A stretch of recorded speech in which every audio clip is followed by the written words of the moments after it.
que no es lo mismo el año 2000 que el 2013. Pasaron 13 años. En el 2000 Estados Unidos era la superpotencia unipolar, se podía dar muchos lujos de presión a muchos países.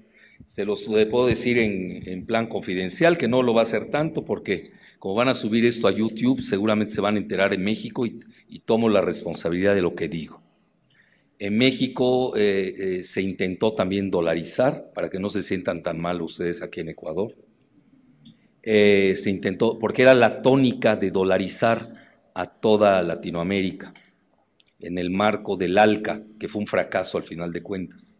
Todo lo que es, siempre se hablan de éxitos, hay mucha propaganda y todo, pero nunca se ve, bueno, ¿y qué pasó con aquel ALCA, no? Ya nadie habla de él, un fracaso rotundo. ¿Qué pasó con el Plan Puebla-Panamá? Ya nadie habla de él, otro fracaso rotundo, etcétera. Y la dolarización, nadie lo dice, pero fue un fracaso también rotundo. Fíjense, yo incluso se los comento, pero esta es la confidencia, no el fracaso del ALCA y del Plan Puebla-Panamá. Yo tenía excelentes relaciones con un alto político de quien dependía de cierta manera a nivel popular, en ese momento del partido que gobernaba en mi país, pues la idea de dolarizar o no. El Banco Central, que en realidad el Banco Central de México no es de México, se los digo, me da pena decirlo, muchas veces lo decimos en broma, pero ya no es ninguna broma. Nuestro Banco Central, y ustedes saben que la Reserva Federal de Estados Unidos tiene 12 ramas. Yo en broma, que ya no es tan broma, comento que el Banco de México es la 13ª rama de la Federal Reserve.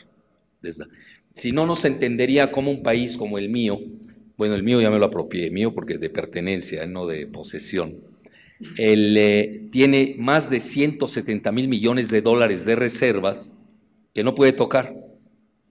Y Estados Unidos tenía 50,000 millones de dólares. Cuando nosotros empezamos a denunciar, bueno, lo absurdo, ¿cómo puede ser que México tenga 170,000 millones de dólares de reservas y Estados Unidos tenga 50,000 con un PIB 20 veces superior al nuestro? Bueno, ya luego se dieron cuenta que habían exagerado, medio le subieron, ahorita andan en 150,000. De todas maneras, ¿cómo puede ser que México tenga 170,000 millones de dólares de reservas? Lo que pasa es que las reservas de México son las reservas offshore de Estados Unidos, si es que uno entiende el juego financiero. Por eso no las podemos tocar. Ahora resulta, quieren ya liquidar Pemex para privatizarlo, sobre todo a las transnacionales extranjeras, a contracorriente histórica de lo que está pasando en el mundo, y no pueden tocar porque estamos quebrados, y van a entrar las transnacionales con 10,000 millones de dólares de migajas, literalmente de migajas, para una empresa que deja 125,000 millones de dólares al año de ingresos, cuando tenemos reservas por más de 170,000 millones de dólares, que no podemos usar. Eso es muy interesante. Bueno, luego, van a decir, ¿dónde está la confidencia? Les estoy haciendo muy largo el cuento, ¿no? La confidencia es cuando Guillermo Ortiz era el gobernador del Banco Central, muy ligado a los intereses estadounidenses más que a los mexicanos. Él quería dolarizar en México. Y era la tónica de hacerlo en toda Latinoamérica. Es decir, no crean, ustedes fueron un laboratorio de experimentación, para por lo menos sepan de qué sirvió la dolarización aquí en Ecuador. Y nos íbamos a seguir nosotros. Era el segundo país, creo, El Salvador también, si no me equivoco. Era una ola de dolarización en toda Latinoamérica. Bueno, ¿por qué? Porque obviamente Estados Unidos, mientras más países tienen dólares, pues más les conviene para sostener esas divisas, ¿no? Entonces, cuando me pregunta ese político de gran nivel, del que yo fui asesor incluso, que de entrada se los digo, de los 3 partidos, para que lo sepan, no era ni del PAN ni del PRD, para que sepan de qué partido era. Obviamente era del PRI. Y en ese momento le comento, mira, nos sale más barata una devaluación cada 5 años o 6 años que dolarizarnos, porque vamos a pagar señoraje. Bueno, ¿y qué es eso del señoraje? Señorage se llama en francés. Es un término feudal por el cual se le tiene que pagar al feudal que emite la moneda, se le tiene que pagar algo. Entonces no crean que tener dólares en Estados Unidos es gratuito. Hay que pagar el señoraje a la Federal Reserve. Tienen que pagar la luz, los empleados, el estacionamiento, todos los gastos. Es decir, los dólares no corren así tan fácilmente. Es decir, hay un señoraje que hay que pagar. Lo entendieron, muy sensato mi amigo, que seguimos siendo amigos, y en ese momento la oposición de la opinión pública y sobre todo el ruido que nosotros hicimos en los medios masivos de comunicación, nunca he contado esto, así que tienen ustedes la primicia de un evento fundamental por el cual no se dolarizó México, a la par de ustedes. Entonces, bueno, ¿qué les estoy diciendo con esto? Todo tiene su timing. Es más, en ese momento Estados Unidos era tan poderoso que podía hacerlo. Tenía todas las facultades. Ubíquense, año 2000. El año 2000 era cuando más poderoso era Estados Unidos, hasta que entran en problemas financieros. Acuérdense que es el año del corralito en Argentina, el problema de Enron ya había venido 2, 3 años atrás, no de Enron, de Long Term Capital Management, es una empresa que quebró y que sacudió al sistema financiero, y luego eran inevitables las guerras de Estados Unidos en Afganistán y luego en Irak, como el 11 de septiembre.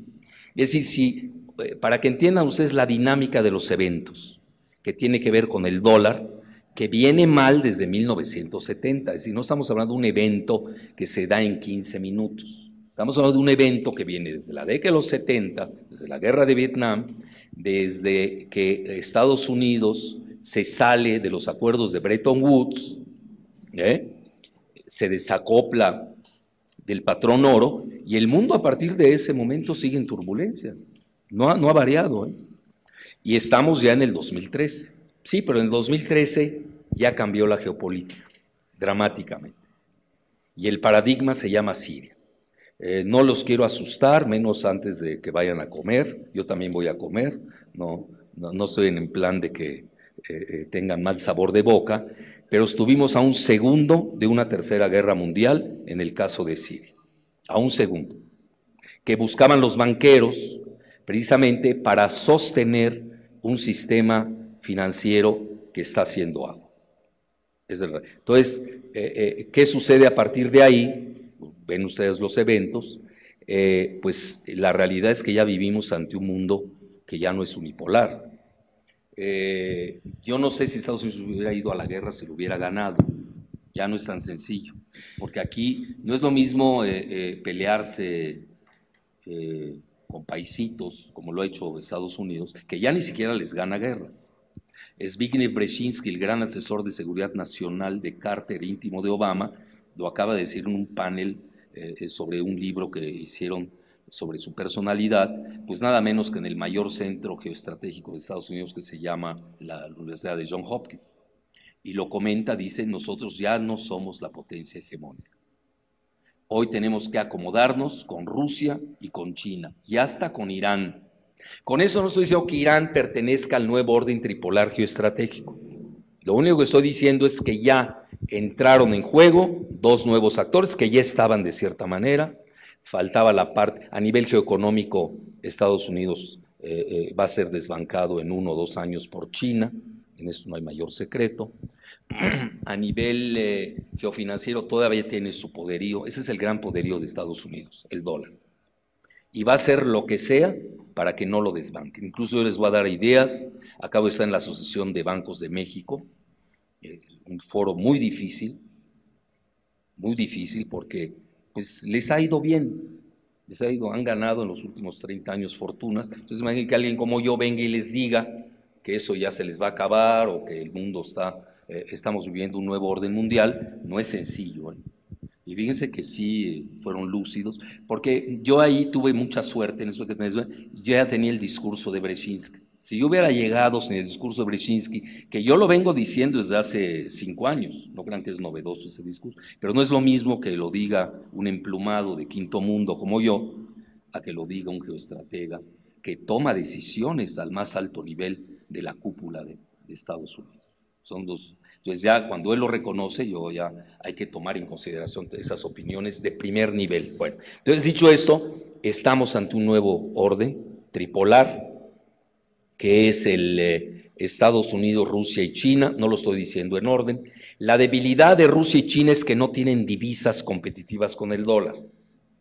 Eso se los digo también con humildad de rigor. Yo vengo manejando este tema desde hace 10 años. Ahora que lo releo digo, oye, qué bárbaro, cómo me adelanté, ¿no? Pero también tengo que hacerme la autocrítica. Yo me precipité mucho en pensar, vamos hacia la moneda BRICS, que ahora le están llamando la divisa BRICSO. Ya hasta tiene su nombre. Vean, el Consejo de Cooperación del Golfo, que son las 6 petromonarquías del mundo árabe en el Golfo Pérsico, intentaron lanzar el Gulfo, la divisa de las petromonarquías. Y yo creo que gran parte de la inestabilidad que impera en esa región se debe a ello. Estados Unidos no juega con eso. Vean dos datos duros. Saddam Hussein, el mismo Gaddafi, en el momento que intentaron cambiar el petrodólar a petroeuros, pues vean ustedes el fin que tuvieron. Es decir, no es sencillo cambiar. Yo diría que en estos momentos el dólar es el último poderío que le queda a Estados Unidos. Obviamente con su poder militar. Pero ahí viene lo que dice Brzezinski. Estados Unidos lleva 20 años que no gana guerras. Es decir, Estados Unidos ya no puede aplicar unilateralmente su poderío militar. Y eso que se ha peleado con Irak y con Afganistán, donde ha perdido. Muchos dicen, bueno, ¿cómo va a ser que perdió? ¿Los destruyó? Sí. ¿Cuál era la estrategia? Era llevarse el petróleo. No lo consiguió. Esos son los objetivos estratégicos. Entonces, al no haber conseguido sus objetivos estratégicos, ergo, pues obviamente perdió, no ganó. Hasta alguien se burla ahí en la Universidad de Johns Hopkins, dice, ¿cómo que no hemos ganado en Granada? En una islita ahí que invadió Estados Unidos. Bueno, eso se los doy más o menos de perfil. Ese es el resumen más o menos de mi ponencia. Ahora ya empiezan a hablar fuerte con todo lo que pasó después del paradigma de Siria, que es muy importante, que ahí se marca la línea roja de lo que pudo haber sido y de lo que ya será, es decir, el nuevo orden tripolar, de lo que no fue, que es la Tercera Guerra Mundial. Y además, ustedes se dan cuenta que a raíz de los problemas internos en Estados Unidos del impago, el techo de déficit fiscal, la colisión que existe entre el Congreso y el presidente Obama, y ahí es muy fácil de entender por qué, porque el presidente Obama no tiene mayoría en la Cámara de Representantes, está controlada por el Partido Republicano. Y obviamente le van a sabotear cualquier medida. Es difícil gobernar Estados Unidos en esos momentos, cuando no se cuenta con una mayoría en la Cámara de Representantes. La tiene en el Senado, pero es muy vulnerable, no es sencillo. Es decir, podemos decir que hay una fractura entre el poder ejecutivo y legislativo en Estados Unidos. Y obviamente cuando entra en crisis lo del impago, pues todos los países del mundo, y en particular llamó la atención que fuera China la que pegara el grito en el cielo al decir la divisa de Estados Unidos nos está llevando a la catástrofe, ¿qué va a pasar con nuestra tenencia de bonos del tesoro? Ustedes en China tiene la mayor parte de ellas. Es decir, no les voy a decir cosas, ustedes ya saben. Yo lo que intento es traerle cosas muy novedosas, que a partir de esas fechas de las que les estoy haciendo el marco de referencia, han sucedido cosas inéditas. Por ejemplo, la alianza entre Gran Bretaña y China para lanzar el renminbi, que así se le conoce también al yuan, que es la divisa china, en Londres. Yo acabo de estar un mes prácticamente en China, recorrí casi todo el país. Me di cuenta cómo abrieron la plaza de Shanghai como piloto de experimentación financiero, como lo habían hecho a nivel neoliberal en la plaza de Shenzhen, que está precisamente junto a Hong Kong. Me percaté cuál es la potencia financiera de Hong Kong, que ahí manejan su dólar de Hong Kong, por cierto, es muy interesante eso. Pues los chinos son muy hábiles también, ellos juegan al gradualismo, ¿no? Saben que el tiempo corre a su favor, a ellos lo que menos les interesa es una guerra. ¿Para qué si están ganando, como diría el célebre Sun Tzu, sin que el gran estratega chino 5 siglos antes de Cristo, van a ganar sin disparar una bala? Ese es el grave peligro que los halcones de Estados Unidos, la bancocracia, es decir, los regímenes que están gobernando la City, allí en Londres y Wall Street, pues empujen a una aventura militar que no está ganando ya Estados Unidos. Antes Estados Unidos salía de sus problemas económicos con las guerras, incluso se le llamaba guerras económicas. Ahora ni eso, no está dando. ¿Por qué? Porque tiene un boquete de derivados financieros que no saben qué hacer con ellos. Fíjense qué interesante, ¿eh? Vean, esto era lo publiqué hace 3 años. Hoy revisé cómo estaban las reservas de Estados Unidos, el dólar americano en proporción de todas las divisas del mundo, esto es importante, tenía 65%. Hoy lo revisé, está en 60.9%. Bajó tantito, bajó alrededor de 4.1%. Y vean las demás, el euro 25%, la libra esterlina 4%, el yen nipón 3% y las otras 3%. Entre ellas el famoso peso mexicano y el quetzal guatemalteco y todas las otras divisas. Es decir, vean la importancia, este es el dominio de Estados Unidos. Y obviamente ya empiezan a haber tensiones con el euro. La Secretaría del Tesoro de Estados Unidos acaba de regañar literalmente. No, ¿qué estoy haciendo ya? Mejor que me ayuden, ¿no? Porque yo soy muy torpe para la New Technology. Bueno, y regañó a Alemania que porque no están gastando lo suficiente y están yendo, gracias. ¿Cómo le hago? Solo que le hace clic en esta flechita. ¿Pero cómo le hago el clic ahí? Con este. Ah, con ese. Ah, bueno, regreso. O si no, le vuelvo a llamar, ni modo. Bueno, lo voy a estar llamando a cada rato y soy malo para esto. Entonces, él regaña a Alemania, fíjense, para que ni siquiera el presidente de Estados Unidos, la Secretaría del Tesoro de Estados Unidos regaña a Alemania de no estar teniendo una política de menor deflación. ¿Por qué? Porque no están importando nada de Estados Unidos. A los Estados Unidos lo que le interesa es que importen sus bienes. Esa es la realidad. Entonces ya empiezan a haber choques entre ellos, tensiones. Y a ver aquí, ¿cómo era?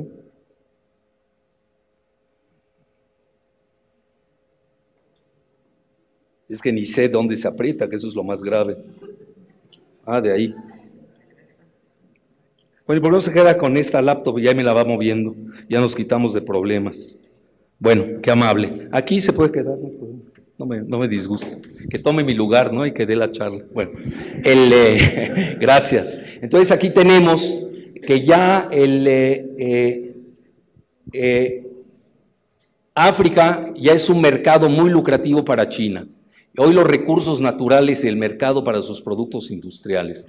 Y están creando un fondo similar al Fondo de Desarrollo IPSA, que poca gente habla de él, que es un fondo que crearon India, Brasil y Sudáfrica, que cuenta con numerosos proyectos exitosos. Bueno, ¿esto por qué viene a colación?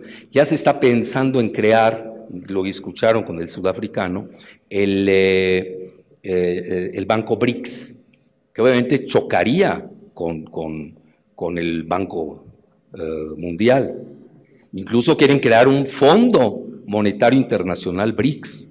Es decir, empieza a moverse esto. Pero yo lo que les diría que es más importante es los acuerdos que hicieron de corte swap, es decir, intercambio entre los bancos, entre la libra esterlina y el renminbi de China.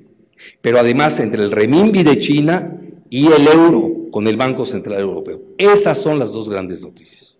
Y esto se da después de que no hubo la guerra, la tercera guerra mundial en Siria, se da después de los eventos, ustedes ya saben, del impago y toda esta discusión bizantina que se libra entre el Ejecutivo y el Legislativo en Estados Unidos. Bueno, entonces ellos ya critican que el FMI no sirve los intereses de los países en vías de desarrollo y le critican que es un fondo monetario de la OTAN, no tiene nada que ver con el mundo. Luego, La India es la que está curiosamente detrás, y nadie se lo esperaba, porque ya saben, India siempre ha tenido una política, pues digo, últimamente se ha acercado un poco a Estados Unidos por la cuestión nuclear, pero siempre ha mantenido sus excelentes relaciones con Rusia, de primer nivel, y con China, ya saben, había un diferendo ahí fuerte a nivel territorial que ya se está subsanando. Y ahora incluso ya los dos piensan hacer, China y India, piensan hacer exploraciones conjuntas en el espacio. Es decir, si no se pueden entender en la Tierra, ni en el Himalaya, por lo menos que se entiendan en la Vía Láctea, ¿no? En el espacio, lo cual no es malo.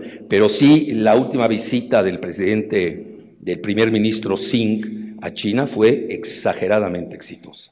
Porque obviamente Gran Bretaña y Estados Unidos, la dupla anglosajona, busca que se maten los chinos y los indios. Entonces, divide and rule, ¿no? Divide y vencer. Ha sido la tónica de la política británica desde que es imperio. Y que lo ha heredado Estados Unidos. Que si se murieron 1.300 millones de chinos, mejor. Menos problemas, ¿no? Que se van a morir 1.200 millones de ellos, mejor, menos problemas. Que se mueren 110 millones de mexicanos, mejor, menos problemas. Mientras ellos no se mueran, mientras no se muera la élite de 13 bancos que gobierna Wall Street, eso es lo que les importa. Y no es broma, ¿eh?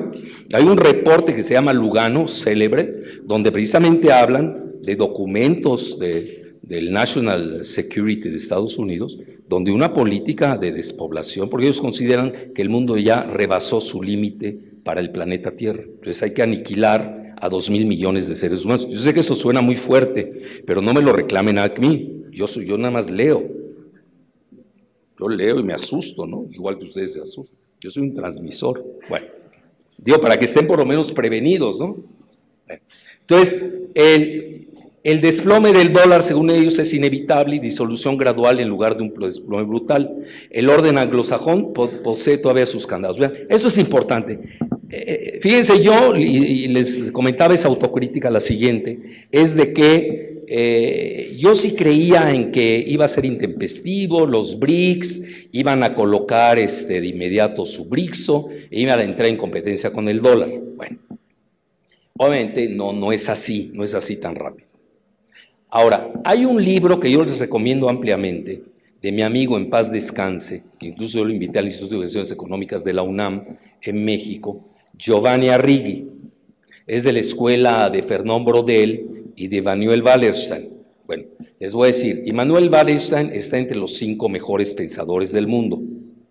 Ignoro quiénes sean los otros 4, pero está entre los primeros, eso sí. Bueno, y obviamente tiene una muy buena hipótesis, la del sistema mundo, es muy viable, pero obviamente ahí el genio es Fernand Braudel, un gran historiador, que maneja ciclos largos, maneja los ciclos él le llama pulsos en francés, o pulsaciones, y él ve qué pasó desde la conquista de América. Entonces ve largos ciclos, y no es lo mismo ver los ciclos de corto, de mediano y de largo plazo, varían sustancialmente. Por ejemplo, ustedes, me acuerdo con Arrighi, una conferencia que di, y le gustó mucho, por cierto, hasta me pidió las diapositivas, no es publicidad, se lo estoy diciendo, lo que sucedió, porque le llamó la atención un dato. Si ustedes ven en el corto plazo cómo pierde la guerra Alemania y Japón, pero ustedes ven luego en el largo plazo, pues resulta que no perdieron tanto, ya estaban con un abordaje economicista como parámetro, pues ya seguían entre los 10 primeros países del mundo. Fíjense qué interesante, varía. Y obviamente la visión de Braudel es de largo alcance, y ustedes lo han de saber como estudiosos de la economía o de las finanzas, los ciclos Kondratiev. Cada vez que hay una nueva tecnología, tiene su auge, luego tiene su declive, y esto dura alrededor de 50 años. Mucho se maneja ahora que estamos viviendo la cola de un ciclo, el fin de un ciclo Kondratiev. Es decir, la vieja tecnología satelital, informática, cibernética de la primera generación, porque ya entramos a la segunda, todo lo que es la cuestión nuclear, etcétera, como que se acabó esa fase. Y ahorita vamos a entrar una nueva, así que no se desesperen, aguanten vara, con la recesión mundial. Viene la segunda, que va a ser la nanotecnología, la robótica, la cibernética de segunda generación, el genoma, todo lo que es biotecnología. Pues así se ha movido el mundo, ¿no? Con esta visión un poco de ciclos. Entonces, la siguiente. Entonces, les comentaba yo en esa autocrítica que a veces hay que hacerse, pues que el dólar es más poderoso de lo que uno se imagine. Y refiriéndome, porque se me olvidó seguramente releer a mi amigo Arrighi, que él comenta en su libro Caos y Orden en el Sistema Mundo, de que quien gana las guerras impone su sistema y su modelo. Es decir, para cambiar el orden financiero internacional no se va a dar con negociaciones, al menos que cambie el planeta radicalmente de manera de conducirse. Desgraciadamente se ha dado con las guerras, y quien la gana impone su orden. Y hoy estamos viviendo el orden que impuso Estados Unidos, aunque esté agonizando. Ya ven, mucho hablamos que Bretton Woods es Estados Unidos gana la Segunda Guerra Mundial y ellos imponen su orden. Es el Fondo Monetario, el Banco Mundial, el antecesor de la OMC, etcétera, todo lo que ustedes ya conocen. Y obviamente el dólar ya no es la libra esterlina. Vean ustedes, la libra esterlina vimos, pues ya prácticamente es nada, ¿no? En el intercambio mundial. Entonces, ¿qué es lo que va a suceder? Quizás haya un gradualismo, a ver qué hay que negociar. Entonces yo le comentaba ahorita, ligando esto con mis amigos de la Asociación de Bancos de México, pues donde estaban todos los manejadores de hedge funds, banqueros, etcétera, de que hay que ayudar a Estados Unidos a que no se caiga. Fíjense la paradoja. Increíble, porque si se cae, arrastra a todo el mundo. Tenemos que ayudarlo, fíjense lo que son las cosas. Se está ahogando, sí, pero nos va a ahogar con él. Entonces hay que llevarlo a la playa, ¿no? Darle cuidados intensivos, pero no pasarnos de los cuidados. Hay que mantenerlo ahí, no dejar que se ahogue y no dejar que vuelva a ser el superhalcón que fue. Y eso es todo un arte.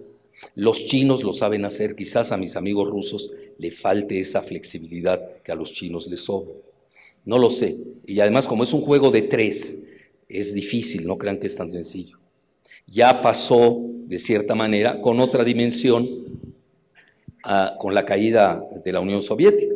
Ustedes saben, Nixon y Kissinger juegan la carta china cuando todavía no era potencia. Sí, pero tenía sus bombas nucleares. No era potencia, pero tenía bombas nucleares ya. Mao Zedong. Y luego, ese es el gran secreto que todavía no sale. Ahí es cuando meten a China al orden internacional. Acuérdense ustedes, después de esas visitas en la 70, 71, en el 78 es cuando Deng Xiaoping es cuando lanza el modelo muy sui generis de liberalización económica de China. Es el gran milagro del siglo XX y del XXI. Yo diría más del XXI que del XX. Pero China siempre ha sido superpotencia. Nada más hay un hiato en su historial, que es el siglo XIX con las dos guerras humillantes del opio que le propina Gran Bretaña, y la gran parte del siglo XX sin duda alguna. Pero ya desde el 78 empieza a empujar, sí, pero debido precisamente a que Estados Unidos juega la carta china contra la Unión Soviética. Eso tampoco hay que perderlo de vista. Pero China no era lo que hoy es. Hoy Rusia tampoco es lo que era la Unión Soviética, sí, pero sí se quedó con 5,000 bombas nucleares. Yo muchas veces comento, porque vean, les voy a decir un gran defecto de nuestras universidades. Yo doy clases en universidades, así que no me asusto en decir lo que les comento. Y además lo digo en diferentes facultades donde doy clase. El grave problema de nuestras universidades es su reduccionismo súper especializado. Y nos olvidamos de las otras áreas del conocimiento. Tenemos que ser más holísticos. La palabra holístico viene de whole, H-W-H-O-L-E, quiere decir entero, nada más que le quitaron la W. Es decir, tenemos que ver más la cuestión integral. ¿Cuál es el defecto, por ejemplo? Yo siempre les doy un ejemplo a mis alumnos, allá en la UNAM. A los de contaduría, ahí les doy en posgrado, les digo, a ver, si los chinos me compran el barril del petróleo a $200 y Estados Unidos me da 100, ¿a quién le vendo el barril de petróleo de México? Ya saben ustedes la respuesta de ellos. Sale sobrando decirlo. me voy a ciencias políticas, les hago la misma. Conste que son los mismos alumnos de la UNAM, todos mexicanos. Si no traje a seres extraterrestres haciendo preguntas diferentes, con las mismas vivencias, etcétera, mismos anhelos, todo, mismo profesor, peor todavía. Bueno, entonces les pregunto la misma pregunta, y los de ciencias políticas me contestan a Estados Unidos a 100, porque si no nos invaden por geopolítica. Obviamente porque el de ciencias pues tiene formación geopolítica, pero no tiene formación financiera, y los de economía y finanzas no tienen formación geopolítica, entonces tampoco entienden el mundo. Entonces entra la solución Jalife, que tiene las dos, a 150. Bueno, ya entendieron más o menos de qué se trata esto. Bueno, entonces ahí me sigo aquí. Vean, China, bueno, lo que ellos buscan es, bueno, ustedes ya saben las divisas de los BRICS, tienen un grave problema también, tampoco hay que sobredimensionar a los BRICS y sus divisas. Para empezar, el mismo renminbi o yuan no es convertible. Si ustedes quieren comprar yuanes, no es fácil. Es más fácil comprar pesos mexicanos que yuanes, imagínense. Bueno, y eso con sus bemoles. Por eso ellos van a abrir su plaza y Londres muy hábilmente se adelantó, lo van a hacer en Londres. Eso es interesante. Luego, la rupia india tampoco es convertible. El rublo sí, pero el rublo ni los rusos lo quieren. Es un problema, están dolarizados. Digo, no crean que es, vean, no les estoy haciendo la apología de que sean dolarizados ustedes. No es fácil salirse de un modelo en el que ya está uno muy atrapado. No es tan sencillo. Yo antes era más intempestivo, diría yo, más temerario incluso, ¿no? No, ahora ya me tranquilicé, ya después de ver la Tercera Guerra Mundial cerca, ya cambié. No, hay que ir gradualmente, tranquilos, que no se dé cuenta el ciudadano estadounidense que ya su país no es superpotencia, que se dé cuenta poco a poco, 10 años más tarde, que el dólar ya no es el dólar de hoy, paulatinamente. Tenemos que hacerlo en forma gradual, porque si no vamos a orillar tanto a Estados Unidos, que es el arma última que le queda, pues así a cometer un acto de aventurerismo, y aunque sea una locura, pero la va a hacer. Es como la otra situación que les decía yo a nivel nuclear, que eso tampoco es broma. Si se peleasen Estados Unidos y Rusia, que cada una tiene 5,000 bombas nucleares, que se pueden aniquilar en 15 minutos, no necesitan más, con sus cohetes interbalísticos continentales o los cohetes que tienen los submarinos que tiene rodeada Rusia, Estados Unidos. ¿Saben ustedes quién va a ganar? China. Sí, ¿cómo que no? China. Se matan los dos, aquí ya, a ver, a recoger cadáveres. No es tan sencillo esto, Vean, incluso yo me dediqué mucho a esto, la prevención de la guerra nuclear, por eso conozco muchas de esas teorías. Una de ellas se llama MAD, en inglés. MAD quiere decir loco, M-A-D. En inglés quiere decir Mutual Assured Destruction. Destrucción mutua, asegurada o garantizada. Saben que ustedes en sus escenarios de intercambio entre la otrora Unión Soviética y Estados Unidos, tenían contemplado bombardear a China, Brasil, Sudáfrica, India, para que no hubiera un vencedor. No crean que era broma esto, lo de China. Es decir, no van a dejar que ganen los otros, ellos se pegan y los de atrás ganan. Entonces, hay que tener en consideración todas esas. Igual podemos decir de estas divisas, el rand de Sudáfrica es leve, tiene la fortaleza un poco de que es un gran productor de oro, pero también Rusia tiene grandes reservas de oro. Todavía no ligan el oro a sus... Esa puede ser una interesante salida. En México estamos planteando lanzar la divisa de plata, nadie nos hace caso. Ya nos harán caso algún día, las generaciones venideras, cuando ya no sirve el papel para nada. Pues digo, porque nosotros somos el primer productor de plata, tenemos que aprovechar esa situación. No es porque querramos, así lo quiere la Virgen de Guadalupe, por eso nos dio la plata, ¿no? Bueno, pues hay que aprovecharla. Si el papel no vale nada, bueno, pues nos vamos a algo que nos... No es fácil, porque Estados Unidos no nos va a dejar. ¿Qué haría? Pues fuga de capitales. Es decir, no tenemos inmunizaciones frente a una salida del dólar. Eso hay que decirlo abiertamente. Incluso acabo de leer un artículo del director del HSBC, donde comentaba que la única alternativa al dólar es el caos. Así es, Sebastián. Es decir, por eso yo he moderado mucho, ahora sí, como dicen los franceses, he diluido mi vino, ¿no? Lo he diluido porque no es fácil salirse del dólar. Ustedes ahorita leen mucha literatura, tanto de China, que son muy amigos míos, igual que los rusos, y los quiero mucho, y yo soy muy pro BRICS, nunca lo he negado, pero sí tengo que ser más prudente. No es fácil salir, hay que hacerlo en forma muy gradual, pero además hay fuerzas que tiene Estados Unidos. Por ejemplo, el sistema de pagos, pues ellos lo tienen controlado a nivel mundial. Luego, otra consideración que tampoco, tiene el agridólar, que nadie habla de él. El agridólar es el dólar que se maneja con los alimentos. Y hoy todo el mundo maneja que es el petrodólar, sí, pero mañana los alimentos van a subir mucho más que el petróleo. ¿Por qué razón? Bueno, porque hay que darle comer a 1.300 millones de chinos. Y esa es una de las vulnerabilidades que tiene China. Porque China tiene dos grandes vulnerabilidades. Aquí estamos jugando a póker abierto, no crean que estamos diciendo secretos. Tiene los alimentos, yo empezaría por los alimentos. El mundo puede vivir sin combustibles, pero no puede vivir sin alimentos. Y luego, obviamente, los combustibles. Para su crecimiento, que hoy tiene de más de 7%, pues necesita combustibles. Yo incluso les puedo decir, donde vean ustedes un chino hay petróleo. Por eso he visto tantos chinos en Ecuador. Bueno, sígale, por favor.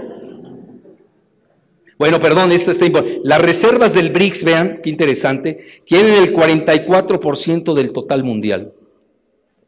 Y pueden hacer más que el Banco Mundial y el FMI. Sí, pero una cosa es tenerlo, pero otra también es la situación de las finanzas, que eso también no se maneja. Yo les sugiero que vean, hay un índice de desarrollo financiero que saca anualmente el Foro Económico Mundial de Davos. Fíjense, es muy interesante. Los primeros 10 lugares están todos los del G7, prácticamente. Y ustedes se ponen a ver a los BRICS, están en los últimos lugares. Es decir, todavía no tienen presencia financiera. Bueno, ¿qué es tener presencia financiera? Manejar finanzas no es manejar economía, cuidado. Manejar derivados, tener buen sistema de comunicación, buenos aeropuertos. En México, por ejemplo, jamás vamos a hacer una buena plaza financiera, por eso tenemos un lugar tan mediocre.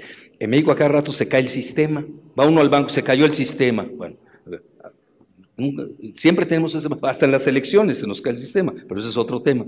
Entonces, no es fácil ser centro financiero. Londres lleva en este jueguito desde el siglo XVII. No crean que se crean recursos humanos, infraestructura del día a la mañana. Hay que hacerlo paulatinamente. Y los chinos, muy hábilmente, aunque dicen ahí que es una trampa, muchos están diciendo, por ejemplo, el gran economista que fue jefe del Fondo Monetario Internacional como economista, Simon Johnson, que tiene un libro magnífico que se llama The 13 Bankers, los 13 banqueros, que muchos le llamamos The 13 Banksters, ya saben por qué. Este libro, él comenta, es una trampa a la que le está tendiendo Gran Bretaña a China al abrir la plaza financiera del renminbi en la City. Puede ser, ¿eh? Los británicos son tremendos. Acuérdense, por eso le llaman a Gran Bretaña la pérfida Albión, no es gratuito. Es decir, quien se acuesta con los británicos es a su cuenta y riesgo. Los chinos sabrán hasta dónde van, pero a lo que quiero llegar es de que no es tan fácil cuando ustedes tienen esta situación de tener 44% de las reservas. Bueno, esa es la regionalización del yuan. Ya empezaron a hacer préstamos en yuan a los BRICS, que es el mismo que el renminbi. La regionalización va a ser previa a su internacionalización.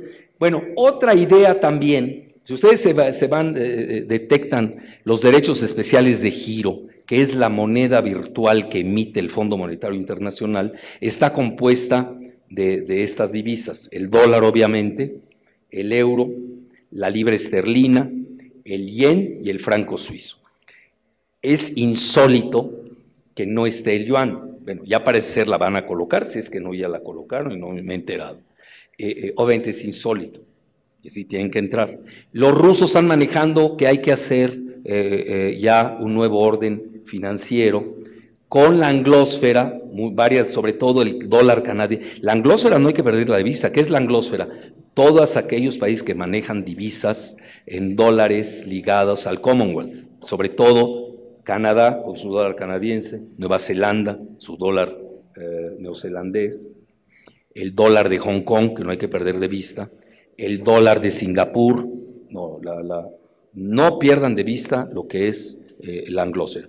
Y además ellos obviamente quieren el rublo, el euro y el dólar. Es decir, voy a partir de esta base, no desacrediten en forma perentoria al dólar. Ahora sí, como decía García Lorca, ¿no? Los muertos que vos matáis gozan de cabal salud. Sigue vivito y coleando el dólar, pese a todo lo que se diga. Quizás en forma gradual iban a dejar entrar un poco el yuan, quizás Estados Unidos tenga arreglos con China tras bambalinas, no lo sabemos. Hay tanto margen de maniobra en esto, porque estamos hablando de juegos financieros de gran, alto poder, que son los que al final de cuentas controlan al mundo. Bueno, aquí ¿qué más teníamos? Esto ya lo vimos. Vean, China, esto es anómalo. Está entre las 6 mayores economías del mundo que no cuenta con un estatuto de reserva. Ahora, la apuesta de los BRICS es riesgosa, pero puede ser muy retributiva. Obviamente Estados Unidos no se va a quedar con los brazos cruzados, es lo que estoy diciendo. La siguiente, y esto del agridólar tampoco lo pierdan de vista. Es decir, los alimentos, el control lo tienen los oligopolios del Middle West de los Estados Unidos. En Estados Unidos la cuestión alimentaria es de alta tecnología, además está subsidiada, imagínense. Bush les dio un subsidio de 10 años por $800 mil millones. ¿Quién va a competir? Luego dice, es que no eres competitivo. Pues ¿cómo vas a competir? ¿Con qué? Ni con tecnología ni con dinero, mejor ni compitas, te van a hacer pedazos. La siguiente, a mí me aterriza esa palabra, en México se usa mucho, competencia, vamos a competir. Pero empezar, México está en el lugar 56 de competitividad, ya que es mediocrísimo, comparado a nuestro 11º lugar que tenemos en el PIB mundial. Esa brecha nos dice la mediocridad de los gobiernos. Es decir, no le hemos dado valor agregado a nuestro Producto Interno Bruto. Eso es lo que me está diciendo esa disparidad. Entonces a mí ahora con lo del petróleo dicen, es que vamos a ser competitivos. ¿Pero en qué vas a ser competitivo? Cuando leo las barbaridades que emite una cosa que se llama IMCO en México, dice, es que hay que abrir el petróleo para ser competitivos. ¿Cómo vas a competir con las transnacionales petroleras anglosajonas? Te van a hacer pedazos. Es como si ponen ustedes a un lisiado en una silla de ruedas, sordo, mudo, a competir una carrera de 100 metros con los etíopes o los de Jamaica. Suena el disparo y ya llegó el otro a la meta y aquí el otro ni lo oyó, pues está sordo, mudo y lisiado. Esa es la competencia en México. Es decir, no tienen ni idea cuando eructan esa palabra qué significa y cuáles alcances. La competencia es entre iguales, no se da entre desiguales. Y tienen que ser iguales financiera y tecnológicamente. Si no, lo vapulean a uno, así de sencillo. La siguiente, porque es darwiniano. Bueno, ¿cuál sigue aquí? Bueno, ahí va. Vean, ya no quiero irme más aquí ya, porque lo que sí quiero es más preguntas y respuestas. A ver. Vean, el mundo, eso yo lo dije antes de que ya se empezara a manejar, lo digo con medida de rigor, el mundo va a ser un orden multipolar que se traduce en la pluralidad de divisas. Bueno, obviamente el nuevo orden, que ya es multipolar a nivel geoestratégico, no ha tenido su traducción a nivel geofinanciero. Es decir, tenemos una aberración, un nuevo orden geoestratégico tripolar con el orden unipolar prácticamente del dolarcentrismo. Obviamente esto es aberrante y no sé cómo vaya a negociar Estados Unidos esa situación, ¿no? Pero la tiene que hacer, o se tiene que ir a una guerra, se los digo abiertamente. Y les estoy repitiendo el libro, que es muy bueno, porque es de los pocos que manejan la geopolítica de las finanzas. Las finanzas no es cualquier cosa. Yo siempre digo, las finanzas son son muy importantes para dejarla en las manos de los financieros. Es de geoestrategas las finanzas, así de ese tamaño. Pobre aquel que las vea como un asunto de trueques o de pago o de intercambio de flujos de divisa, pues no tiene ni idea en qué planeta anda. Es decir, las finanzas son relevantes para la geoestrategia. La siguiente, por favor. Ya nos vamos más rápido aquí. Bueno, vean, Rusia había propuesto 6 divisas multipolares. El dolarcentrismo ejerce prevalencia con sus bombas nucleares y su complejo militar industrial. Hay un reporte de un banco Wegelin de Suiza, que por cierto lo quebraron luego, donde decía que Estados Unidos debe 600% del PIB. Mentira todo lo que dicen que deben 50 o 75, ni quien les crea. 600%. ¿Saben cuándo lo van a pagar? Lo reconocen hasta los geoestrategas de Estados Unidos. Bueno, sí, pero las bombas nucleares, a ver, vétele a cobrar con bombas nucleares. Bueno, luego el dominio omnipotente del dolarcentrismo, reflejo del orden unipolar que llega a su fin con la decadencia de Estados Unidos. Medvedev promovió al rublo como reserva para reducir el dominio del dólar y convertir a Moscú en un centro financiero. Obviamente ya Moscú también quiere ser centro financiero, jugando tras bambalinas con el euro. No es sencillo.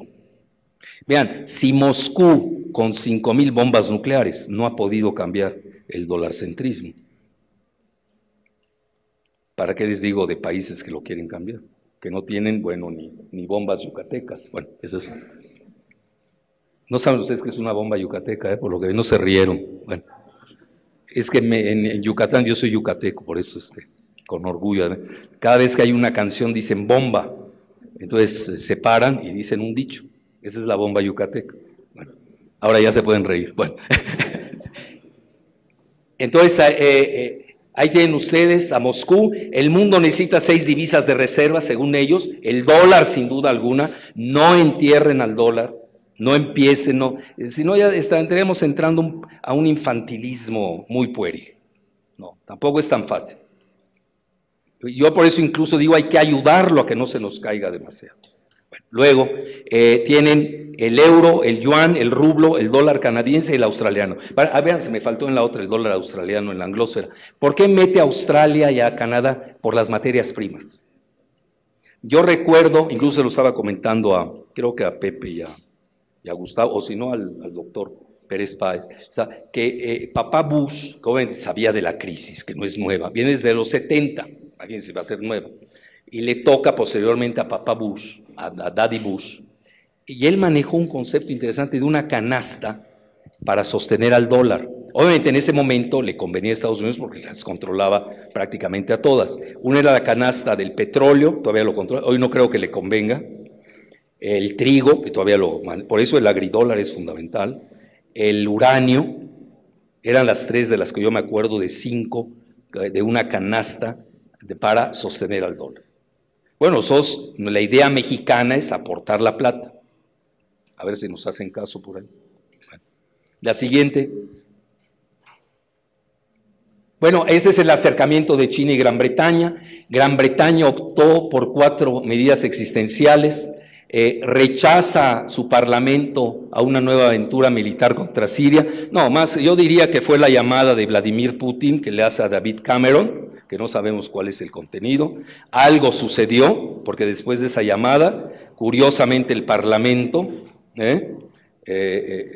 rechazó la aventura militar. Y ahí se les cae todo el andamiaje de lo que iba a ser la Tercera Guerra Mundial, que iba a favorecer a los banqueros. Ellos ya habían apostado todo a ello. Bueno, luego la segunda, intercambio de encargados de negocios de Gran Bretaña con Irán. Eso no se ha manejado mucho en los medios. Ya hay intercambio entre los dos. Luego, espectacular acuerdo con China para convertir a Londres en la principal plaza financiera offshore para las transacciones del yuan renminbi. Y 4, participación de China en una nueva generación de plantas nucleares de Gran Bretaña. China comprando plantas nucleares en Gran Bretaña. Fíjense qué interesante. Siguiente. Obviamente eso se da después del paradigma de Siria. Y ya casi para acabar, bueno, no les voy a romper más la cabeza porque ya realmente ya lo dijimos. Vean, China es dueña de 1.3 millones de millones de dólares o trillones en anglosajón de la deuda de Estados Unidos, ¿no? Y ahorita tiene China 3.6 millones de dólares de reservas. Vean ustedes la proporción de lo que estamos hablando. La siguiente.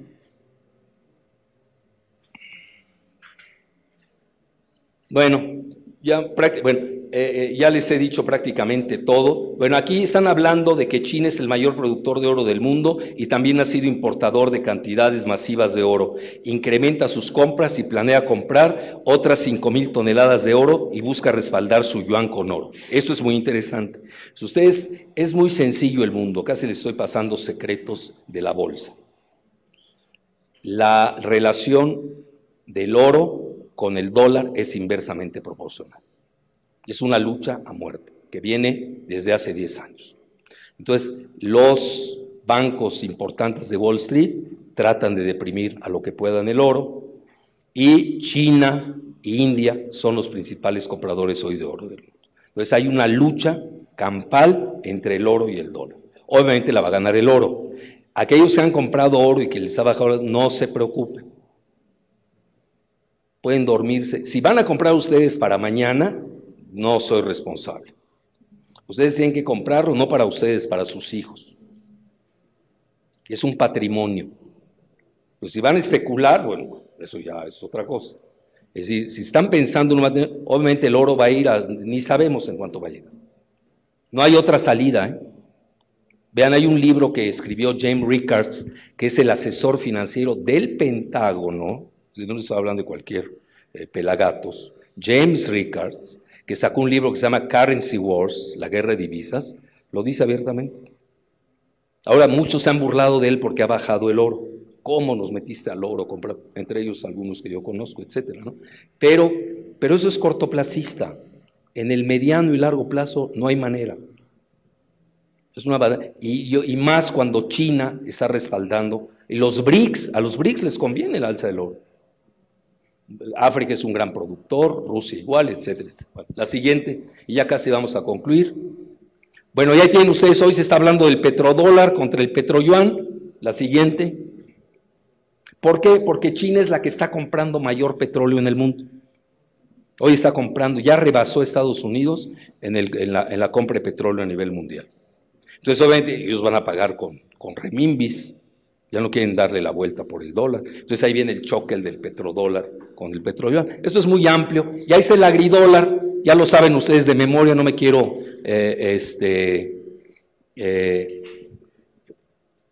pasar aquí, pero la realidad es de que pesa mucho. Yo no, esa es una de las razones por las que no, aparte de las bombas nucleares de Estados Unidos, ¿no? Es decir, el control de los alimentos a nivel mundial por el dólar pesa mucho todavía. La siguiente. Y yo creo que, bueno, vean, con humildad de rigor, yo escribí un libro en el 2007 que se llama La desglobalización. Mi tesis es que nos vamos, bueno, primero el orden multipolar, se acaba el orden unipolar. Segundo, nos vamos a regionalismos, es decir, grandes potencias regionales controlando. Estados Unidos, que ya no habla de Estados Unidos, ya habla de Norteamérica, sobre todo en materia energética. ¿Qué quiere decir? Incorpora a Canadá con canadienses, es importante porque no requieren visa, incorpora a México, que tenemos mucho petróleo en el Golfo de México, ya le quieren cambiar de nombre a Golfo de Estados Unidos, no es broma, no es broma, lo peor es que crean que es broma, eso es lo peor. No, aquí las bromas son muy serias. Bueno, y obviamente quieren el petróleo de México, pero sin mexicanos, con muro de la ignominia, drones y border patrol. Pues qué bonito. Yo soy a favor de la Unión Americana total. Yo sí. Abrimos fronteras, vámonos, todos contra todos. Porque le voy a la fuerza biológica azteca, ¿no? Que es muy poderosa. Es decir, la demografía nos daría el triunfo. Ellos es lo que no quieren. Claro, por supuesto. Entonces, ¿de dónde? Pues sí. En México decimos, no, pues sí, No hay de otra. Entonces, yo sí estoy a favor. Entonces, no es que Jalife está haciendo trampa. Pues, ¿cuál trampa? ¿Por qué me vas a hacer tu acuerdo? Es como un matrimonio, ¿no? O todo o nada. Digo, nada de cuentos. Pues sí. No, que llegas hasta aquí y aquí. No, pues eso ya no es matrimonio. Pues qué. Todo, ya, nos damos con todo, ¿no? Todo el amor a lo que da. Y eso sería Norteamérica, la Unión Norteamericana. Nos dan su tecnología, sus universidades que son de ensueño, hay que reconocer. Les damos el petróleo, ¿cuál es el problema? No, aquí no, quieren el petróleo, pero sin mexicanos. Bueno, pues qué fácil, ¿no? Con todo, pues es la carta fuerte de México, es la carta geoestratégica, no tenemos otra. Bueno, eso se los digo aquí, para que sepan defender su petróleo aquí en Ecuador, que nosotros no lo estamos sabiendo defender, por cierto, en México. Entonces, y ahorita, no, perdón, regresa a esta, la anterior, gracias, ya estoy por concluir, estamos en imágenes. Y The Economy saca The Gated Globe, es decir, ya el globo, pero ya con regiones. Y con sus cercos, con sus proteccionismos, pues era inevitable, etcétera. Entonces, y ya está la penúltima, casi la siguiente, por favor. Bueno, ese es un libro, no estoy haciendo publicidad porque ni lo traje para vender, se llama China irrumpe en Latinoamérica, dragón o panda. Eso es muy interesante, ya ven que está entrando China, precisamente por el vacío que crea Estados Unidos al estar en Irak y en Afganistán, a perder esas guerras, pues China ha aprovechado ese vacío, esa es la realidad. Ahora, muchas veces, ¿qué va a hacer China? Pues China va a las materias primas que le importan. Va a buscar petróleo y va a buscar sus alimentos. Ahora, ¿qué va a ser dragón? Obviamente así lo pintan los gringos. ¿Qué va a ser panda? Bueno, no lo sé, ¿qué va a ser? Va a depender de nosotros los latinoamericanos. No va a depender de ellos. Si nosotros no sabemos poner, si nos vamos a comportar igual con Estados Unidos, pues va a ser dragón. Pero si sabemos resguardarnos, tener relaciones win-win, ganas pero gano, déjame algo, ¿no? Está bien, gana el 80%, déjame el 20%. No, ellos van al 1000% y no dejan nada. Hay que saber negociar. Y ya casi para concluir, ahí les voy a mostrar cómo sí cambió el orden tripolar. ¿Ya no hay más? Debe haber. Ahí está, vean, el orden tripolar. Ahí tienen ustedes Estados Unidos, Rusia, China. Brzezinski, precisamente, en la Job Hawkins, habla del fin de la hegemonía de Estados Unidos. El 22 del mes pasado. ¿Eso qué significa? Ya, muchas gracias. De que pues estamos ante una nueva realidad y la conclusión que yo les daría, sí se va a desdolarizar el mundo, sin duda. Los grandes jugadores van a ser, pues no van a ser muchos, Ya vieron ustedes que son la anglósfera, tiene un gran, los BRICS, pero no hay lugar para los 192 países de la ONU, Esa también la tenemos. Yo creo que aquí tenemos que hacer, como el mundo va a regionalismos, la idea del Sucre a nivel sudamericano no es mala. No es mala. Además de que no es mala, yo creo que va en la evolución correcta de la dinámica de los eventos mundiales. Digo, para aplicar algo a nivel sudamericano. Desgraciadamente México ya está en otro contexto, estamos más en el concepto de Norteamérica. Incluso Estados Unidos ha manejado el concepto de un amero, que no es idea mía, muchos me la han ahí endosado, no tengo ni que ver. Es de ellos, del Council of Foreign Relations, del Instituto Fraser de Canadá, que es la moneda común entre México, Estados Unidos y Canadá. Yo no sé si se llame Amero, o se llame Bush, o se llame Obama, es lo de menos el apellido. Aquí lo que tenemos que ver, obviamente, que una regionalización, así como la estamos viendo en Sudamérica, con el Sucre, pues se va a dar también ineluctablemente en América del Norte, así como se dio en el euro en la Unión Europea. Fíjense, yo antes era muy entusiasta del euro, pero ya ahorita ya nos enseñó todas sus vulnerabilidades. Tenemos que aprender todos los defectos del euro. Fíjense, yo en una conferencia que fui a dar a Shanghai, en la Universidad de Shanghai, precisamente comentaba que China tiene, pues tiene dos grandes enseñanzas del siglo XX y principios del siglo XXI. La primera enseñanza, ustedes saben que China tiene un partido comunista en lo político que tiene muy buena organización, hay que reconocerlo. Es impresionante la organización de China. Y ese tamaño se los... No, organizar a 1.300 millones, créame que no es fácil, ¿eh? Y ellos están súper bien organizados. Hay que reconocerlo. Bueno, el orden político, al decir es que es muy autoritario, que no es... Bueno, pero son los chinos, ellos no son occidentales, ellos tienen su manera de ser. Y obviamente en lo económico tienen una cierta apertura gradual, de capitalismo con rostro chino, como le llaman. Bueno, a lo que quiero llegar es lo siguiente. China ya aprendió de los errores de la Unión Soviética, no repetir esos errores, que fueron tremendos. Y casi le costó la vida a la Unión Soviética, es así que desapareció y ahora está Rusia en su lugar, y con otras repúblicas que desaparecieron. Y también tiene la oportunidad de aprender de los graves errores del capitalismo neoliberal global, sobre todo de Gran Bretaña y de Estados Unidos. Entonces ellos tienen, sí, esa es la ventaja que yo ahí les veo. Ahora, ya concluyendo, si el mundo a nivel geoestratégico es multipolar, no necesariamente se da inmediatamente las consecuencias, pero si el mundo ya es multipolar o tripolar, para ser más exactos, es evidente que vamos a ir a una nueva dimensión de divisas que yo le llamo policéntricas. Por ejemplo, Suiza, que no tiene ni ejército, y vean la moneda que tiene, que se llama el franco suizo. ¿Por qué? Porque es el paraíso fiscal de Europa, que esa vez se nos olvida, ¿no? Es decir, el paraíso fiscal del euro se llama el franco suizo. Esa parte se olvida mucho de las ecuaciones. Entonces aquí lo que yo les diría es de que sí, vamos a entrar a un orden nuevo, paulatino, gradual, en donde el dólar va a estar siendo desplazado, sobre todo en áreas específicas. Yo no la veo en todas.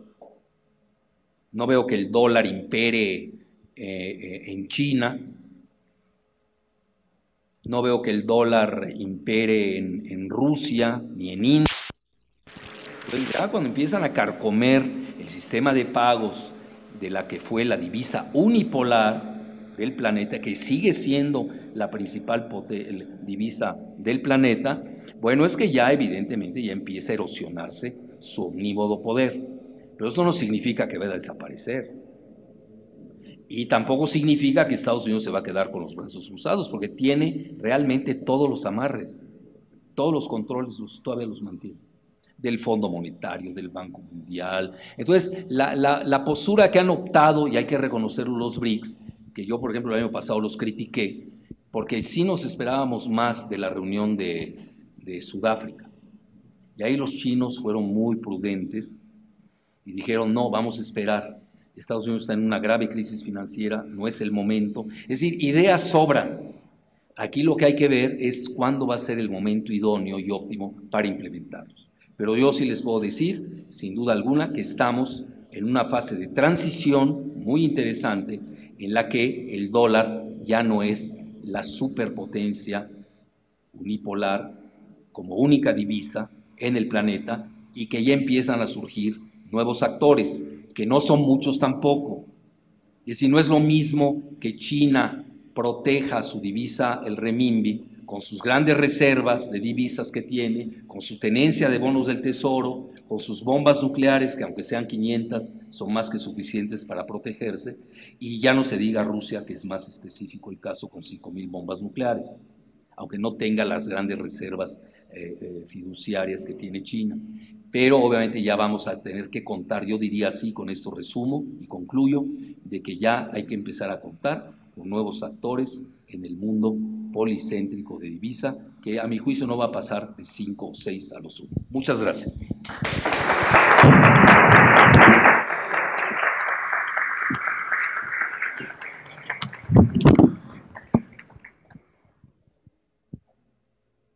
Agradecemos a Alfredo Jalife por su exposición. Ahora abrimos el foro de preguntas.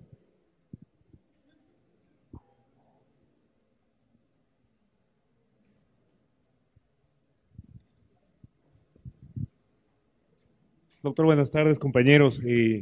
No tuve la suerte de escuchar toda su intervención, estuvimos en un taller aquí mismo, en otro taller, entonces solamente escuché la última parte y no sé si usted topó el tema que le voy a pedir. La parte que alcancé a escuchar hablaba de una proyección respecto de cómo va a funcionar el mundo de aquí a poco tiempo, al mediano y a largo plazo, ¿verdad? Teniendo en cuenta una reorganización a cierto punto de los estados nacionales, si lo entendí bien. ¿Cómo se articula este tema con el tema de la corporativización del mundo, verdad? Me refiero a probablemente un mundo ya sin que predominen tanto el tema de las banderas, cuanto los intereses de las grandes empresas multinacionales justamente en las economías del mundo. ¿Cómo se articulan estos dos temas y cuál es su vaticinio, si puedo permitirme preguntar? Gracias. Perdón, hacemos un bloque 5 preguntas y las contesto todas, ¿no? Por favor. Si es que hay, si no, pues a él solo. ¿Otra pregunta? A ver, adelante. ¿Puedo tener algo para escribir aquí? Gracias. Sí sale, ¿no? Ya, gracias. No hemos hablado mucho sobre Brasil. Los brasileros están comenzando a armarse porque ellos dicen, temen sobre la integridad de su Amazonía, de la Amazonía. ¿Qué conoces tú o qué se conoce en México sobre planes que existirían para una apropiación de potencias extranjeras respecto de la Amazonía, de la Amazonía, de nuestra Amazonía, ¿no? No sé qué conocen ustedes al respecto.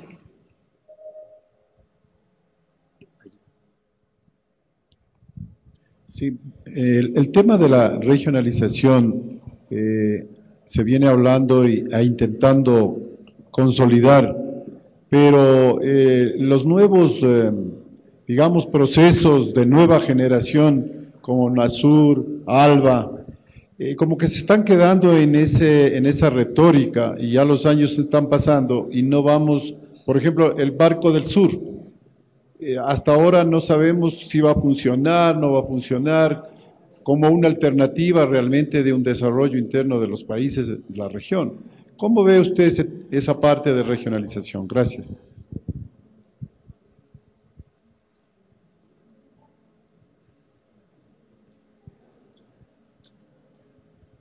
A mí me gustaría saber cuál es su criterio acerca del futuro de la comunidad andina.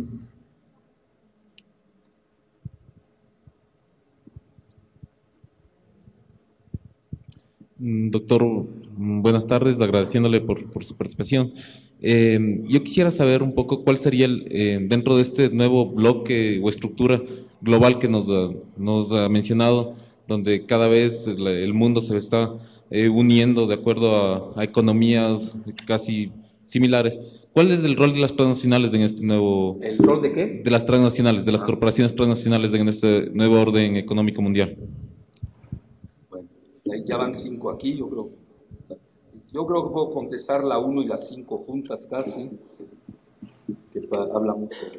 Bueno, vean, las transnacionales, si ustedes revisan el ranking de las 500 primeras de la revista Fortune, que hoy ya compró Expansión y CNN, se van a dar cuenta de la gran evolución de las mismas, en las que ya empiezan a incorporarse las petroleras y gaseras de China y Rusia, curiosamente. Las principales transnacionales del mundo siguen siendo las petroleras, no olvidar esa parte. Pero ya las petroleras anglosajonas van en declive. No tienen reservas, han bajado su producción, en lo único que ganan es el manejo financierista. Y eso lo dice el Financial Times, ni siquiera yo. Juegan, por ejemplo, cuando mostramos, hay una gráfica fascinante que muestra gas, petróleo, con reservas, producción y la expresión financiera. En lo que donde se comparan las 4 anglosajonas que quedan, Chevron, British Petroleum, Shell, ExxonMobil, frente a las 7, 9 hermanas que son todas estatales. Eso es muy importante. Se van a dar cuenta que en producción y reservas, tanto en gas como en petróleo, aplastan así, literalmente las aplastan a las anglosajonas. Y ahí viene el poder financiero de la Citi y y de Wall Street, cuando se van al manejo financiero, ganan más las anglosajonas que las 7 estatales. Eso les está hablando del orden financiero imperante. ¿Por qué? Porque ellos tienen megabancos, juegan a los derivados, etcétera, etcétera, cosa que no hacen los otros. Pero esto paulatinamente va a ir cambiando. Ya van a empezar a haber bancos chinos. De los principales bancos del mundo ya varios son chinos. De Brasil, no hay que perderlos de vista. Muy importantes bancos. Entonces, ahorita estamos, curiosamente, como reflejo de la regionalización del mundo a nivel geopolítico y a nivel geoeconómico, empieza a darse también a nivel de las transnacionales. Lo vamos a empezar a ver. Y ustedes siguen las tendencias, es fascinante. Cada año con año van a ver cómo van subiendo aquellas transnacionales de los BRICS y cómo van a ir declinando las transnacionales del G7. Y obviamente con las crisis que están teniendo. Por ejemplo, Enron ya no viene, para decirles una de Estados Unidos, era la 7ª del mundo, etcétera, etcétera. Bueno, entonces, ¿cuáles son las tendencias? Vean, a China le conviene la globalización económica. Es a la que más le conviene, igual a la India. A la que no le va a empezar a convenir es Estados Unidos, porque ya no es competitiva con ellos. Curioso, ¿eh? Entonces ahí vamos a tener toda una serie de... por eso yo hablo de una transición, y yo veo más bien que vamos a tener nuevas transnacionales, porque ya incluso, y ustedes lo saben mejor que yo, aquí está en un instituto tecnológico, no hay tecnología que resista su secreto más de 10 años. Se vuelve madura. Inmediatamente la copian o la mejoran. Vean BlackBerry, desapareció. En un abrir y cerrar de ojos. Ahorita yo, por ejemplo, me impresionó no le voy a hacer publicidad, estoy diciendo porque lo vi, no, ahí vino a hacer publicidad a Samsung, no, tampoco. En China la aceptación que tiene, tanto en Hong Kong como en Shanghai, que tiene Samsung, pues tiene un buen producto, hay que reconocerlo, y compite con Apple. Y todavía los chinos no entran en ese jueguito, y lo van a entrar. Y por lo menos van a consumir sus productos internos en tanto cuanto los mejoren. Yo creo que ese es el mundo en el que vamos, Vamos a ir a un reflejo de los regionalismos a nivel de las transnacionales, con proteccionismos. Un ejemplo. Sí, porque a veces nos perdemos de vista, siempre estamos viendo, creemos que nada más las telecomunicaciones son hoy la nueva pauta. A nivel petrolero, que son las 10 primeras del mundo, ahí están entre las 10 primeras. Si no me equivoco, de las 10 primeras, 8 son petroleras. Y Walmart es la única que aparece de Estados Unidos que no sea petrolera. Vean algún dato muy interesante. Cuando China, bajo las reglas del libre mercado, que no existe porque ni es libre ni es mercado, pues todo está controlado por unos cuantos, quiso comprar una petrolera, un OCAL, y cash, pagando cash.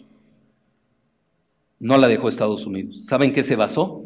Un nuevo concepto que se llama soberanía económica y nacionalismo económico. No, nosotros lo decimos en Ecuador o en México, dicen estos medievales que no entienden el nuevo orden mundial, el nuevo mundo. Estados Unidos manejando el concepto de nacionalismo económico y soberanía económica, porque no le podía dejar a China que se llevase una empresa petrolera, un local, que acabó comprando Chevron con papel de saliva, ni siquiera cash. Entonces, esa va a ser la pauta. Esos son los ejemplos. Es decir, yo tengo que ver a los grandes actores. Yo no puedo, con todo mi respeto, no puedo ver Repsol, por favor. Repsol es reflejo de la reunión de Cumbre de Iberoamérica. La mitad no asistió. ¿Por qué? Pues España está en decadencia, con todo mi respeto. A mí me caen muy bien los españoles y más las españolas. Pero, pues sí, entonces no estamos hablando de eso. Es decir, Repsol, España ni tiene petróleo ni gas. Es un invento de los británicos para meterse a Latinoamérica como caballo de Troya, como es el periódico El País. Por de aquellos que crean que el periódico El País es español, bueno, no tienen ni idea en qué vía láctea andan. O hay que darle lácteos para que se enteren de la Vía Láctea, ¿no? Entonces, a lo que quiero llegar, el país es propiedad de una aseguradora británica y maneja los mismos conceptos financieristas y de influencia y de dominio de Gran Bretaña. Así es el juego, tampoco hay que asustarse. Hay que entender cómo son los juegos mundiales. Entonces, vamos a estar asistiendo precisamente a ese tipo de movimientos. Ya tienen ustedes a Repsol, pues ya la sacaron a patadas del Golfo de México, los mismos Estados Unidos, de Argentina.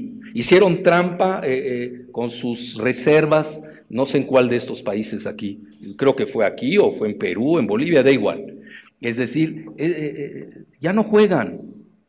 Y en un mundo darwiniano, en el que estamos viendo que están emergiendo y son muy poderosas las transnacionales de los países, de los BRICS, pues obviamente poco a poco vamos a tener ese equilibrio en las transnacionales con proteccionismos, Es decir, no hay que perder de vista cierto tipo de proteccionismos que se van a dar. Por ejemplo, China no le venden cosas en la Unión Europea, sobre todo las de alta tecnología, no se las venden, tienen pavor. Pues se las van a mejorar los chinos, seguro, y como mano de obra barata, bueno, ya ni se diga, ¿no? Entonces, ustedes ven la tónica en la Unión Europea es no soltar, y se basan que lo de Tiananmen, bueno, ya lo de Tiananmen fue hace de no sé cuándo, ¿no? Y si nos vamos a los europeos, hoy la San Barthelemy y la Primera Guerra Mundial, pues nunca vamos a acabar, ¿no? Son pretextos y justificaciones, porque realmente hay una competencia regional entre la Unión Europea y China, que la tienen con el euro y con el renminbi, y vamos a ver esto en qué concluye. Pero realmente esa, a mi juicio, son las tendencias. Bueno, entonces, creo que contestó de paso tu pregunta, ¿no?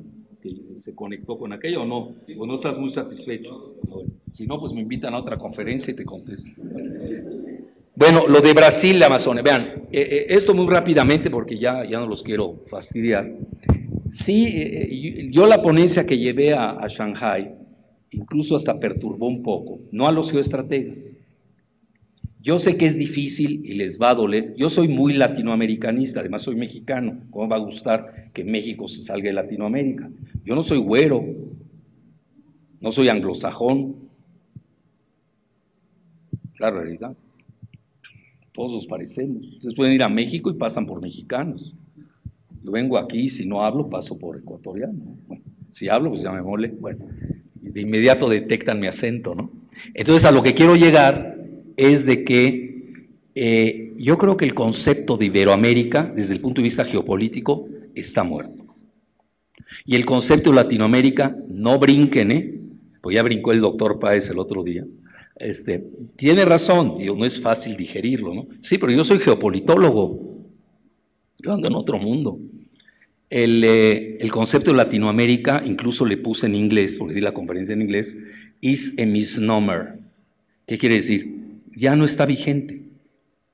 ¿Por qué? ¿Cómo va a estar vigente un concepto que está chocando en sus entrañas? Léase, concepto de Norteamérica, Canadá, Estados Unidos y México, versus los brasileños ya no hablan de Latinoamérica.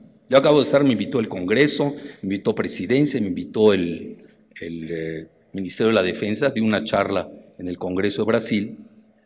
Ellos hablan directamente ya de Sudamérica, por eso el concepto UNASUR, Pacto del Sur. Yo no estoy oyendo Latin-Sur, no, ¿cómo? ¿Qué sería? UNASUR, sería UNALATIN, no sé cómo le llamarían, ¿no? Etcétera. Es decir, ya empiezan a chocar porque los brasileños saben, como el gigante que son de América del Sur, guste o disguste, por número de población nada más de 200 millones. Se dice fácil, ¿eh? Y además una potencia económica de primer nivel, con una banca de primera, ¿eh? Bueno, entonces es el país que más avance tecnológico tiene en toda la región, incluido México, etcétera. Ustedes lo saben mejor que yo. A lo que quiero llegar es de que ellos manejan el concepto de Sudamérica que llega hasta el Canal de Panamá. Como que ya dieron por entregado toda Centroamérica, que toda Centroamérica junta equivale al Producto Interno Bruto de Chile. Digo, para no perdernos en ilusiones, ¿no? A veces alucinamos. Una cosa es querer un paraíso fiscal o una isla y otra es quererla hacer superpotencia. Tampoco perdamos las dimensiones.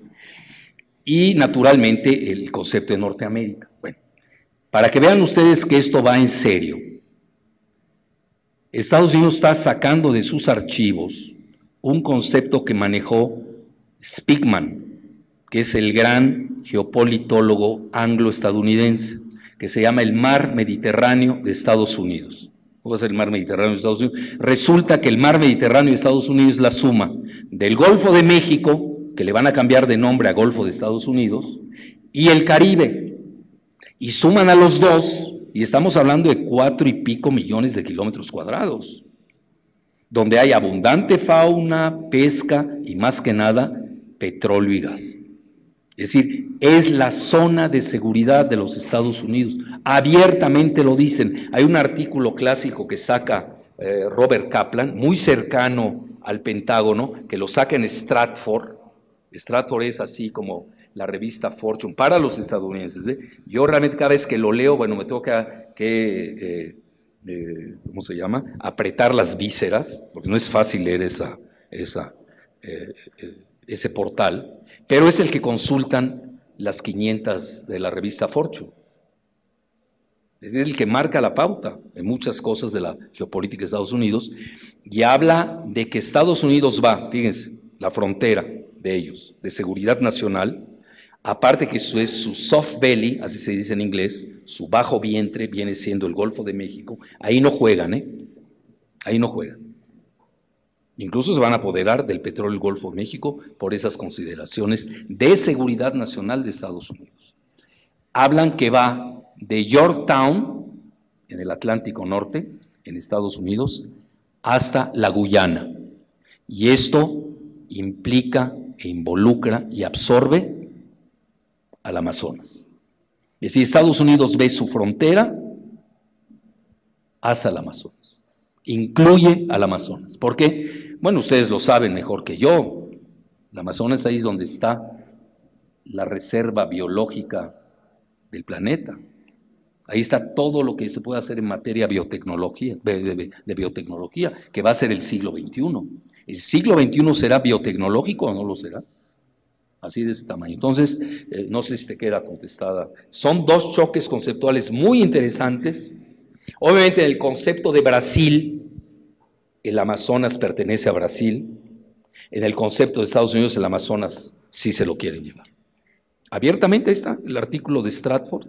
Incluso dice que Estados Unidos ha ganado guerras y la fuente de su poder es gracias al Mar Caribe, que pocas veces he estudiado en sus dimensiones geopolíticas. Bueno, ya casi para concluir, la regionalización. Bueno, en realidad, ya se fue el que hizo la pregunta, bueno, pues ahí se la debo cuando regrese. La comunidad andina. Bueno, aquí regresamos al darwinismo. La comunidad andina está siendo absorbida por dos fuerzas centrífugas.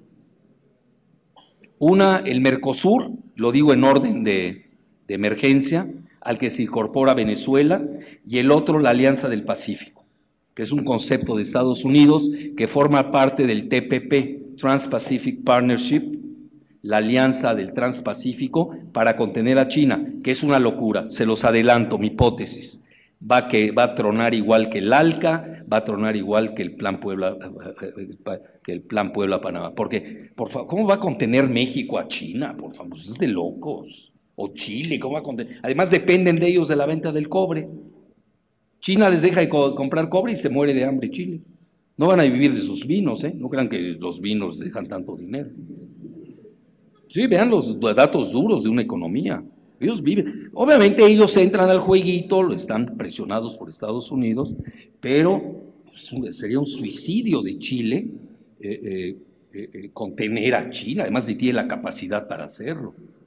Y ya no se diga de Perú, otro país exportador de materias primas, de la que China es un gran comprador. Entonces yo veo que ahí el Pacto Andino lo está aniquilando dos fuerzas centrífugas más mayores, más fuertes que el Pacto Andino mismo, que son la Alianza del Pacífico, ustedes saben integrada por Chile, Perú, Colombia, que el peso de Colombia es porque es el único país bioceánico que tiene en Sudamérica, y México. Nosotros nivel en el entierro deberíamos tener, ahí nos metimos, bueno, está bien. Y por otra parte quieren hacer negocios con China, ahí luego me la platican. Eso ya es esquizofrenia, no tiene nada que ver con el análisis. Entonces a lo que quiero llegar, de facto, sí, esas fuerzas centrífugas, a mi juicio, ya hicieron, ya rebasaron la dinámica del Pacto Andino.